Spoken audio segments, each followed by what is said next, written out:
ನಮಸ್ಕಾರ ಫ್ರೆಂಡ್ಸ್, ಇವತ್ತು ಮಾಡೋಣ ಕಪ್ಪೆ ಚಿಪ್ಪಿನ ಬಿರಿಯಾನಿ. ಅದನ್ನು ಹೇಗೆ ಮಾಡೋದಂತ ನೋಡೋಣ ಬನ್ನಿ. ಈಗ ಅದಕ್ಕೆ ಬೇಕಾದ ಸಾಮಗ್ರಿಯನ್ನು ನೋಡೋಣ.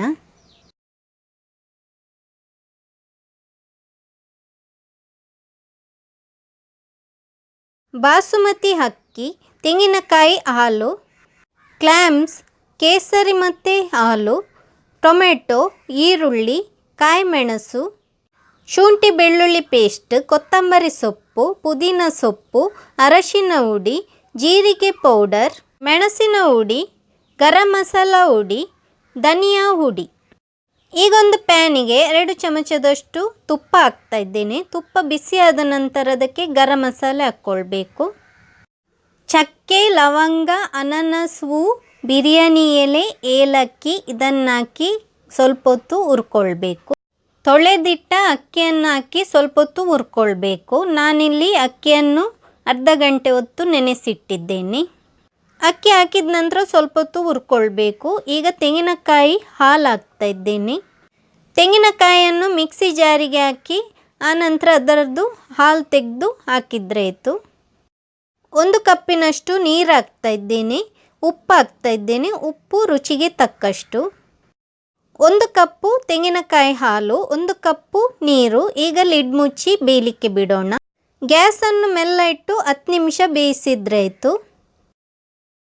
ಈಗ ಒಂದು ಪಾತ್ರೆಗೆ ಎಣ್ಣೆ ಹಾಕ್ತಾ ಇದ್ದೇನೆ. ಎಣ್ಣೆ ಬಿಸಿ ಆದ ನಂತರ ಈರುಳ್ಳಿಯನ್ನು ಹಾಕ್ಕೊಳ್ಬೇಕು. ನಾನಿಲ್ಲಿ 2 ಈರುಳ್ಳಿಯನ್ನು ತಗೊಂಡಿದ್ದೇನೆ. ಅದನ್ನು ಬಾಡುವವರೆಗೂ ಹುರ್ಕೊಳ್ಬೇಕು. ಈರುಳ್ಳಿ ಬೇಗ ಬಾಡಬೇಕಂತಿದ್ದರೆ ಅದಕ್ಕೆ ಸ್ವಲ್ಪ ಉಪ್ಪನ್ನು ಹಾಕಬೇಕು. ನಾವು ಉಪ್ಪು ಹಾಕಿ ಈರುಳ್ಳಿಯನ್ನು ಫ್ರೈ ಮಾಡುವುದರಿಂದ ಅದು ಬೇಗನೆ ಸಾಫ್ಟಾಗಿ ಬರುತ್ತೆ. ಕಪ್ಪೆ ಚಿಪ್ಪಿನ ಬಿರಿಯಾನಿ ಒಮ್ಮೆ ನೀವು ಕೂಡ ಮಾಡಿ ನೋಡಿ, ತುಂಬಾ ಚೆನ್ನಾಗಿರುತ್ತೆ. ಈಗ ಈರುಳ್ಳಿ ಬಾಡಿದೆ. ಈಗ ಇದಕ್ಕೆ ಒಂದು ಟೊಮೆಟೊವನ್ನು ಹಾಕ್ಕೊಳ್ಬೇಕು. ಟೊಮೆಟೊವನ್ನು ಕೂಡ ಬಾಡುವವರೆಗೂ ಹುರ್ಕೊಳ್ಬೇಕು. ಈ ವಿಡಿಯೋ ನಿಮಗೆ ಇಷ್ಟ ಆಗಿದ್ದರೆ ಲೈಕ್ ಮಾಡಿ, ಹಾಗೆಯೇ ಶೇರ್ ಮಾಡಿ.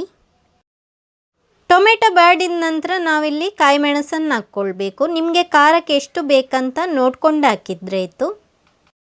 ಈಗ ಶುಂಠಿ ಬೆಳ್ಳುಳ್ಳಿ ಪೇಸ್ಟ್ ಹಾಕ್ತಾ ಇದ್ದೇನೆ. ನಾನಿಲ್ಲಿ 1 ಟೇಬಲ್ ಸ್ಪೂನ್ನಷ್ಟು ಶುಂಠಿ ಬೆಳ್ಳುಳ್ಳಿ ಪೇಸ್ಟನ್ನು ಹಾಕ್ತಾ ಇದ್ದೇನೆ.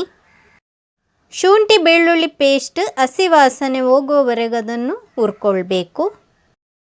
ಈಗ ಮೆಣಸಿನ ಹುಡಿಯನ್ನು ಹಾಕೋಣ. 1 ಟೀ ಸ್ಪೂನ್ನಷ್ಟು ಹಾಕ್ತಾ ಇದ್ದೇನೆ. ಹಾಗೆಯೇ ಧನಿಯಾ ಹುಡಿ, ಜೀರಿಗೆ ಪೌಡರ್ ಹಾಕ್ತಾ ಇದ್ದೇನೆ. ಹಾಗೆಯೇ ಗರಂ ಮಸಾಲ ಪೌಡರ್, ಅರಶಿನ ಹುಡಿ, ಎಲ್ಲ ಮಸಾಲೆಯನ್ನು 1 ಟೀ ಸ್ಪೂನ್ನಷ್ಟು ಹಾಕ್ಕೊಂಡಿದ್ದೇನೆ. ಅರಶಿನ ಹುಡಿ ಅರ್ಧ ಟೀ ಸ್ಪೂನ್. ಮಸಾಲೆಯನ್ನು ಎಣ್ಣೆಯಲ್ಲಿ ಸ್ವಲ್ಪ ಹೊತ್ತು ಹುರ್ಕೊಳ್ಬೇಕು. ಈಗ ಕಪ್ಪೆ ಚಿಪ್ಪನ್ನು ಹಾಕ್ತಾ ಇದ್ದೇನೆ. ಇದು ಕಪ್ಪೆ ಚಿಪ್ಪಿನ ಮಾಂಸ. ಇದು ಮಾರ್ಕೆಟಲ್ಲಿ ಸುಲಭವಾಗಿ ಸಿಗುತ್ತೆ. ಈಗ ಸ್ವಲ್ಪ ನೀರು ಹಾಕ್ತಾ ಇದ್ದೇನೆ. ನೀರು ಹಾಕಿದ ನಂತರ ಮಸಾಲೆಯನ್ನು ಕಪ್ಪೆ ಚಿಪ್ಪಿನೊಂದಿಗೆ ಬೇಯಿಸ್ಕೊಳ್ಬೇಕು. ಉಪ್ಪು ಹಾಕ್ತಾ ಇದ್ದೇನೆ. ಉಪ್ಪು ರುಚಿಗೆ ತಕ್ಕಷ್ಟು ಹಾಕಿದ್ರೆ ಆಯಿತು. ನಾವು ಆಗಲೇ ಈರುಳ್ಳಿ ಫ್ರೈ ಮಾಡುವಾಗ ಸ್ವಲ್ಪ ಉಪ್ಪು ಹಾಕಿದ್ದೇವೆ, ಅದಕ್ಕೆ ಸ್ವಲ್ಪ ಉಪ್ಪು ಹಾಕಿದ್ರೆ ಆಯಿತು. ಕೊತ್ತಂಬರಿ ಸೊಪ್ಪು ಮತ್ತು ಪುದೀನ ಸೊಪ್ಪು. ಸ್ವಲ್ಪ ಹೊತ್ತು ಇದನ್ನು ಹೀಗೇ ತಿರುಗಿಸ್ತಾ ಇರಬೇಕು. ಈಗ ನೀರು ಹಾಕ್ತಾ ಇದ್ದೇನೆ. ಅರ್ಧ ಕಪ್ಪಿನಷ್ಟು ನಾನಿಲ್ಲಿ ನೀರನ್ನು ಹಾಕ್ತಾ ಇದ್ದೇನೆ. ಇನ್ನು ಇದಕ್ಕೆ ಬೇಯಿಸಿಟ್ಟ ಅನ್ನವನ್ನು ಹಾಕ್ಕೊಳ್ಬೇಕು. ಗ್ಯಾಸನ್ನು ಲೋ ಫ್ಲೇಮಲ್ಲಿಟ್ಟು ಬೇಯಿಸಿದ್ರೆ ಆಯಿತು. ನಾವು ಆಗಲೇ ಬೇಯಿಸಿಟ್ಟ ಅನ್ನವನ್ನು ನಾನಿಲ್ಲಿ ಹಾಕ್ಕೊಳ್ತಾ ಇದ್ದೇನೆ. ಅನ್ನವನ್ನು ಹಾಕಿದ ನಂತರ ಅದರ ಮೇಲೆ ಕೊತ್ತಂಬರಿ ಸೊಪ್ಪು ಮತ್ತು ಪುದೀನ ಸೊಪ್ಪನ್ನು ಹಾಕ್ಕೊಳ್ಬೇಕು. ಈಗ ಕೇಸರಿ ಹಾಲನ್ನು ಹಾಕ್ತಾ ಇದ್ದೇನೆ. ಬಿಸಿ ಹಾಲಿಗೆ ಸ್ವಲ್ಪ ಕೇಸರಿಯನ್ನು ಹಾಕ್ಕೊಳ್ಬೇಕು. ಅದು ಚೆನ್ನಾಗಿ ಕಲ್ಲರ್ ಬರುತ್ತೆ. ಆನಂತರ ಅದನ್ನು ಬಿರಿಯಾನಿಗೆ ಹಾಕಿದ್ರೆ ಆಯಿತು. ಈಗ ಇದರ ಮೇಲೆ ಪುನಃ ಅನ್ನವನ್ನು ಹಾಕಿ ಕೊತ್ತಂಬರಿ ಸೊಪ್ಪು, ಪುದೀನ ಸೊಪ್ಪು ಮತ್ತು ಕೇಸರಿ ಹಾಲನ್ನು ಹಾಕ್ಕೊಳ್ಬೇಕು. 10 ನಿಮಿಷ ಲಿಡ್ ಮುಚ್ಚಿ ಲೋ ಫ್ಲೇಮಲ್ಲಿ ಇದನ್ನು ಬೇಯಿಸ್ಕೊಳ್ಬೇಕು. 10 ನಿಮಿಷದ ನಂತರ ಇಲ್ಲಿ ನಾನು ಲಿಡ್ಡನ್ನು ಓಪನ್ ಮಾಡ್ತಾ ಇದ್ದೇನೆ. ಈಗ ಬಿರಿಯಾನಿ ರೆಡಿಯಾಗಿದೆ. ನೋಡಿ ಎಷ್ಟು ಚೆನ್ನಾಗಿ ಬಂದಿದೆ ಅಂತ. ನಾವಿಲ್ಲಿ ಕಪ್ಪೆ ಚಿಪ್ಪಿನ ಮಾಂಸವನ್ನು ಹಾಕಿ ಬಿರಿಯಾನಿ ಮಾಡಿದ್ದೇವೆ, ಆದರೆ ಅದು ಗೊತ್ತೇ ಆಗೋದಿಲ್ಲ ಕಪ್ಪೆ ಚಿಪ್ಪಿನ ಬಿರಿಯಾನಿ ಅಂತ.